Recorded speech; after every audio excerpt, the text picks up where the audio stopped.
그러면 헌법 집중 강의 시작하도록 하겠습니다. 대충은 시스템에 대해서 이해해 주시겠지만 우리 16회 동안 1500페이지가 넘는 책을 나가야 되죠. 그렇기 때문에 하루에 아마 진도가 100페이지 정도씩 이렇게 나가게 될 겁니다.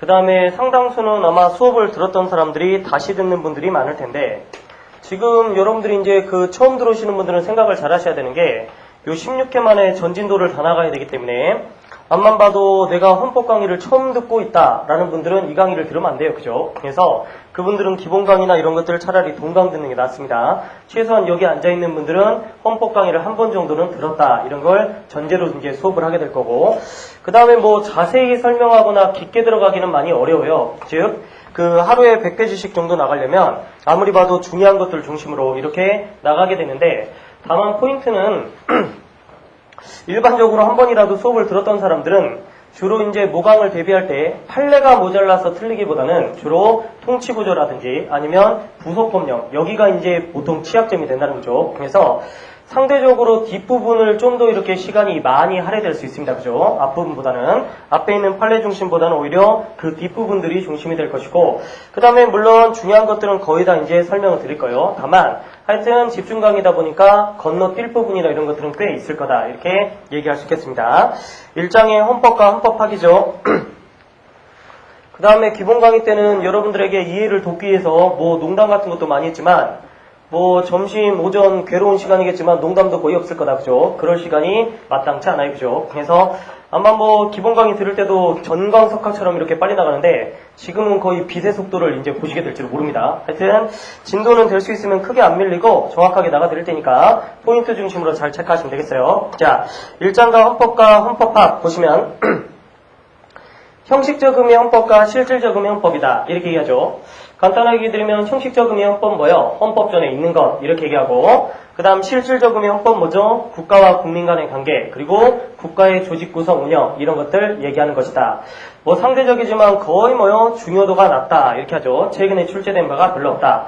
여러분들 여기서 포인트로 둬야 될 거는, 실질적 의미의 헌법이 위반되면 이때는 꼭 위헌이라고 말할 수는 없고, 그렇다고 해서 꼭 합헌이라고 말할 수 없죠. 왜? 실질적 의미의 헌법은 효력 자체가 헌법적 효력을 가질 수 있지만 어디? 헌법전에 있을 때. 그러나 이게 법률에 있을 수도 있죠. 법률에 있으면 법률의 의미의 효력밖에 없기 때문에 결국 실질적 의미의 헌법에 위배될 때는 이거는 위헌이라고 할 수도 있고 아니라고 할 수도 있습니다. 그죠? 근데 형식적 의미의 헌법 위배되면 무조건 위헌이에요. 그죠? 무조건 위헌. 내용이 뭔지는 묻지 않습니다. 형식적 의미의 헌법이 위배되면 무조건 위헌이지만 실질적 의미의 헌법이 위배되면 이때는 위헌이 될 수도 있고 합헌이 될 수도 있어요. 그죠? 그래서 이런 것들은 헷갈리시면 안 되겠다.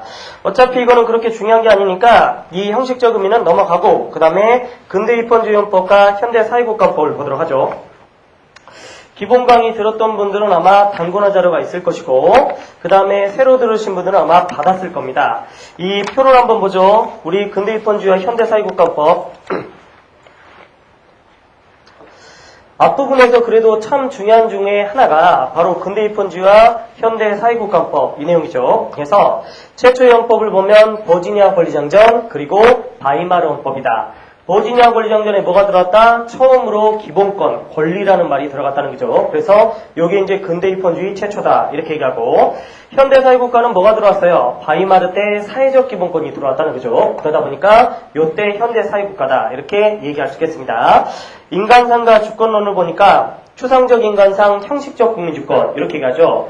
요거는 구체적 개별적으로 한 사람 한 사람에게 모두 주권이 있는 게 아니라 단지 그냥 왕한테 없다, 이런 의미에서 결국 추상적 인간상, 형식적 국민주권, 이렇게 얘기하고, 옆에 현대 사회국가법은 뭐예요? 당연히 구체적 인간상, 실질적 국민주권, 이렇게 얘기한다는 거죠. 이거는 개별적으로 한 사람 한 사람 모두에게 있다, 이런 의미를 얘기해주고 있습니다. 그죠? 자, 그 다음 국가관을 보니까 근대 입헌주의는 나서지 마라 라는 의미에서 소국국가, 야경국가, 이렇게 얘기하고, 그 다음에 현대 사회국가는 뭐예요? 적극적으로 개입을 하게 되죠. 그래서 적국국가, 이렇게 얘기하고, 사회개혁도 근대 입헌주의 나서지 마라, 유지적 측면, 현대 사회국가는 새로운 형성, 경제체제도 자유시장, 그 다음 사회적 시장경제, 법치주의도 법이면 만능이다라고 하는 형식적 법치, 옆에는 위헌이 될 수 있는 실질적 법칙 이렇게 얘기하는 것이고 권력 분립도 이때는 기관 중심이죠. 그냥 입법, 행정, 사법을 나누는 방식.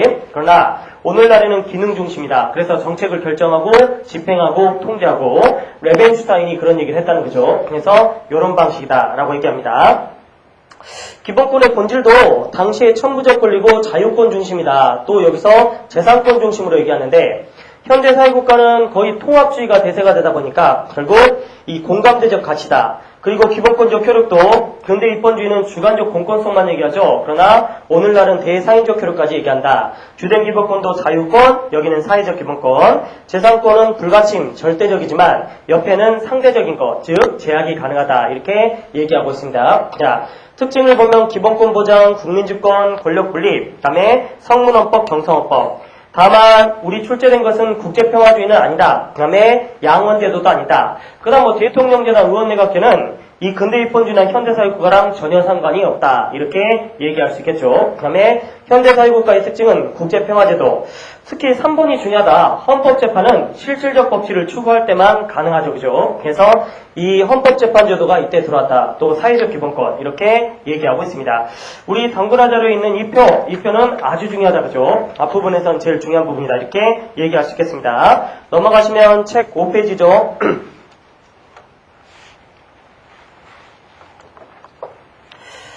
헌법 지분 서부분을 배우고 있다. 모든 헌법에 공통되는 것들을 지금 배우고 있죠. 그래서 먼저 개념을 배웠고 그 다음에 분류를 배웁니다. 이 분류에서 우리가 배우는 건 성문헌법, 그 다음에 불문헌법 요걸 배우고 있죠. 성문헌법이라는 건 뭐죠? 헌법전이 있는 나라, 즉 문자로 된 헌법전이 있는 나라를 성문헌법이라고 그러고 그 다음에 불문헌법은 뭐요? 문자로 된 헌법전이 없는 나라를 얘기하죠. 그래서 영국이라든지 이런 나라를 얘기하겠다. 이렇게 볼 수 있겠습니다. 이 성문헌법에 모든 헌법적인 내용들이 다 들어가 있었으면 좋겠는데 거기에 모두 다 들어가 있지 않으니까 뭐가 나온다? 관습헌법이라는 게 나온다라는 거죠. 그래서 페이지를 넘겨보시니까 관습헌법이 문제가 됩니다. 관습헌법은 여러분들이 수업 들을 때 거의 다 강사님들이 얘기하셨겠지만 결국 관습헌법이 어떤 내용이에요? 신행정수라는 게 이제 건설이 되려고 이제 뭐 이렇게 만들어지고 있다는 거죠. 근데 노무현 대통령이 이걸 공약으로 내세울 때만 해도 노무현 대통령이 당선될 거라고 아무도 생각을 못해서요. 그죠? 그러니 신행정수도에 대해서 아무도 터치를 안 하다가 실제로 당선이 돼서 결국 충청도로 이전하려고 하니까 이거를 문제 제기하게 된 거죠. 자, 따라서 우리 헌법재판관들은 뭐라고 그랬냐면 이 신행정수도는 결국 수도로 옮기는 건 헌법적인 가치가 있는 거기 때문에 반드시 헌법 개정으로 해야 되는데 이걸 뭐요? 법률 개정으로 하다 보니까 문제가 되는 거 아니냐 이렇게 얘기했던 거죠. 그죠? 자, 그래서 우리가 논리 전개를 한번 해보면 어떤 법이 위헌이 되려면 이거는 헌법의 원리, 헌법 전문, 그 다음에 헌법 조문 이거에 위배돼야 된다 이렇게 얘기할 수 있겠습니다. 근데 이 법이라는 것은 수도를 어디로 옮긴다? 바로 충청도로 옮긴다. 이렇게 얘기하는 법이죠. 그죠? 이 법이 위헌이 되려면 수도가 결국 어디야 된다는 거예요? 바로 수도는 서울이어야 된다. 이런 내용이 있어야 결국 이것이 위헌이 되지 않겠습니까? 문제는 우리 헌법 원리, 헌법 전문, 헌법 조문 어디를 찾아봐도 수도가 서울이어야 된다는 말은 뭐예요? 없더라는 거죠. 그러면 결국 이런 말은 없기 때문에 이건 주문이 어떻게 돼요? 여기에 위배되지 않으니까 합헌이 돼야 된다. 이렇게 얘기할 것인데 이 판례가 되게 중요한 이유가 뭐죠? 정치적 판결이다. 이렇게 얘기하죠. 원래는 법리적으로 따지면 이 법이 헌법 원리나 헌법 전문이나 헌법 조문에 위반해서 위헌이다. 이렇게 결론이 내려야 되는데 어디에도 수도가 서울이어야 된다. 이런 말은 없더라는 거죠. 없으면 당연히 주문은 뭐다? 합헌이어야 되는데 결국 이건 뭐요? 먼저 위헌이라는 걸 만들어 놓고 쪄맞추는 그런 판례다. 이렇게 얘기할 수 있죠. 자, 그러다 보니까 여기서 이제 문제가 되는 건 뭐예요? 이 수도가 서울이라는 게 원리, 전문, 조문에 없으니까 결국 뭐라도 만들어내야 될 거 아니야? 라고 해서 만들어낸 게 뭐다? 바로 관습헌법이다. 라는 거죠. 결국 수도가 서울이라는 건 관습헌법인데 이것도 헌법적 가치가 있으니 이 법이 관습헌법에 위배되니까 뭐다? 결국 위헌 아니냐 이렇게 논리전개를 거죠. 다만 여기에 대해서 학자들은 비판이 꽤 많았습니다. 성문헌법 국가에서 관습헌법을 인정할 필요가 뭐가 있느냐. 굳이 수도가 서울이라는 게 헌법적 가치가 있고 있어야 될 필요가 있으면 국민들이 헌법 개정을 통해서 뭐요? 수도가 서울이라는 걸 131조에 만들면 될 것인데 이거 그냥 재판가 나오면 뚝딱 이렇게 만들어버리면 이거는 성문헌법의 법적 안정성에 큰 해가 된다. 이런 비판이 있었다는 거죠.